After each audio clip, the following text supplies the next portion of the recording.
Assalamualaikum warahmatullahi wabarakatuh. Selamat malam, salam sejahtera untuk kita semua. Perkenalkan, nama saya Abdurrahman.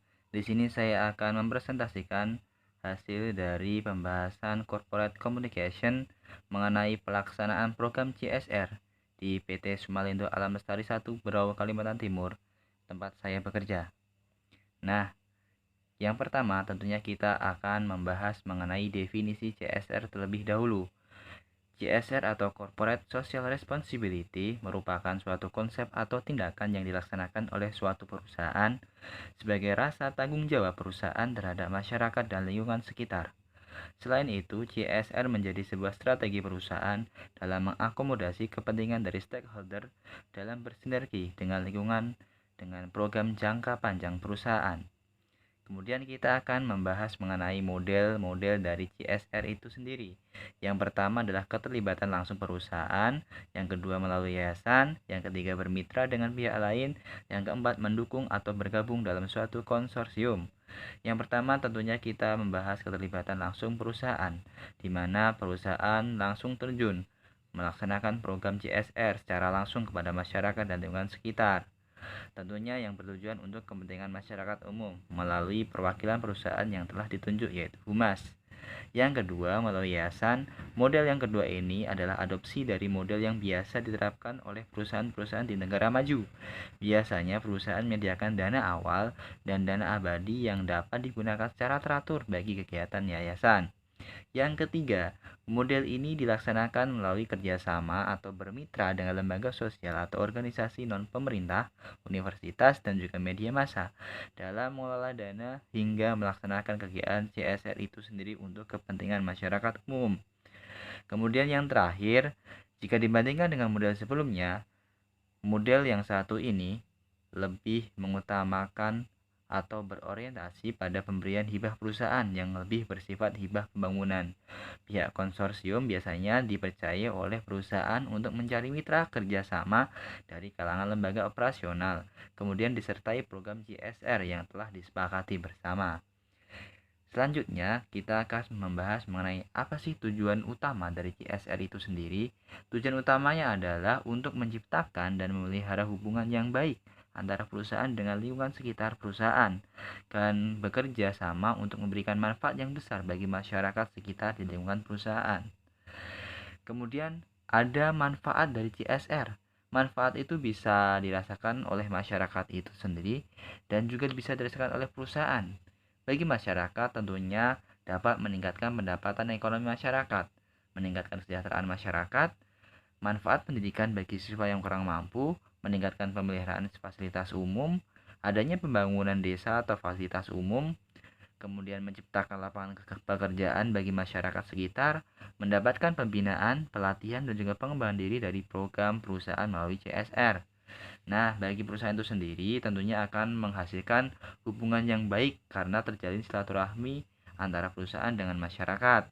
Kemudian menciptakan kepercayaan masyarakat, meningkatkan citra perusahaan, mengembangkan kerjasama dengan perusahaan lain, memperkuat brand merek perusahaan di mata masyarakat, dan yang terakhir tentunya akan tersedia tenaga kerja yang mudah dan cepat dari masyarakat. Nah, ada studi yang saya lakukan di perusahaan tempat saya bekerja yaitu di PT Sumalindo Alam Lestari 1 di mana program CSR-nya adalah sebagai berikut. Saya akan menjelaskan lebih dahulu tentang PT Salah Satu.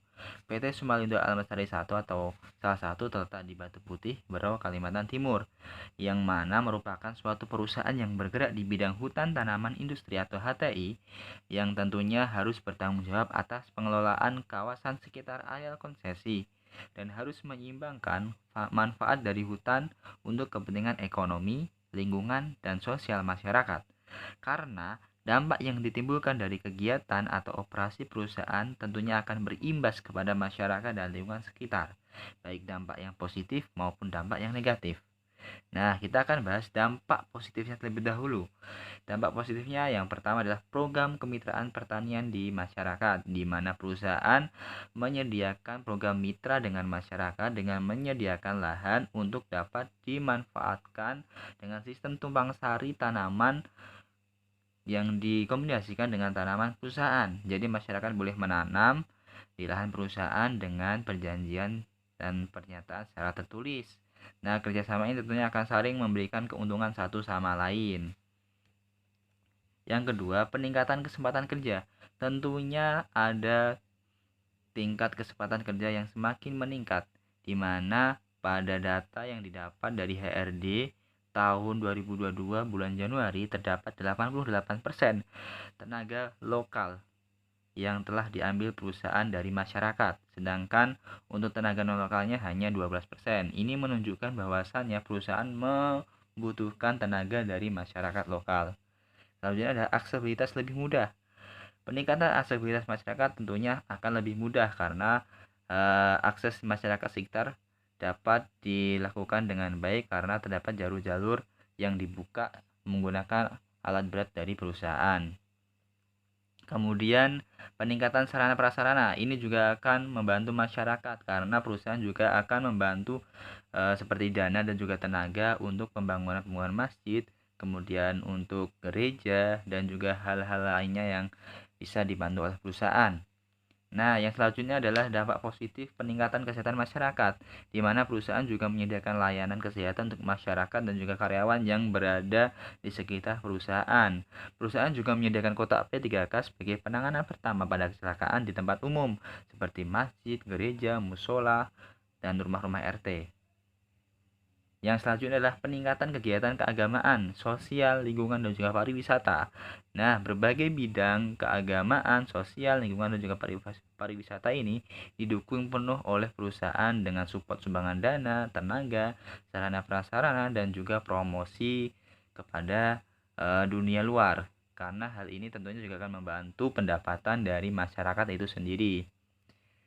Dan selanjutnya adalah peningkatan pendidikan masyarakat, di mana perusahaan berperan aktif dalam peningkatan pendidikan masyarakat dengan adanya yayasan TK, kemudian ada tenaga pendidik dan juga tenaga pendidik tersebut digaji oleh perusahaan, adanya bantuan beasiswa, kemudian juga ada peningkatan kualitas siswa, bantuan sarana prasarana, kemudian kerjasama perusahaan dengan sekolah-sekolah seperti magang, PKL, ataupun KKN yang dilakukan di PT Sumalindo Alam Lestari 1 setempat.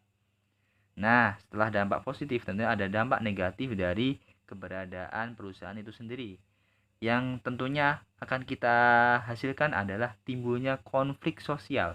Konflik sosial masyarakat yang terjadi ditimbulkan akibat adanya pembukaan lahan untuk berkebun, di mana mereka kebanyakan menanam tanaman jangka panjang di area konsesi kerja perusahaan. Dengan adanya kegiatan masyarakat yang membuka lahan untuk berkebun, maka tidak menutup kemungkinan terjadi kebakaran hutan dan lahan yang akan mengakibatkan kerusakan hutan. Dan ini tentunya akan menjadi masalah yang besar bagi suatu perusahaan.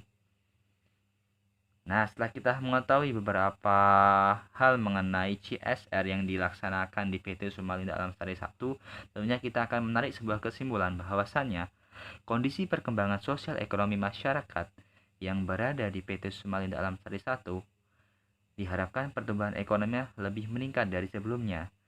Dan hasilnya adalah dapat dilihat dari perkembangan kondisi sosial ekonomi masyarakat yang ada di desa sekitar hutan mengalami kenaikan pendapatan hingga mendapatkan kesejahteraan masyarakat dan mengurangi tingkat pengangguran. Dengan demikian, program CSR perusahaan yang telah disusun telah berjalan dengan lancar dan tepat sasaran. Sehingga hal ini secara tidak langsung juga akan mempererat hubungan antara perusahaan dengan masyarakat menjadi lebih baik. Nah, demikian yang dapat saya sampaikan. Kurang lebihnya mohon maaf, semoga dapat bermanfaat. Saya akhiri. Wassalamualaikum warahmatullahi wabarakatuh.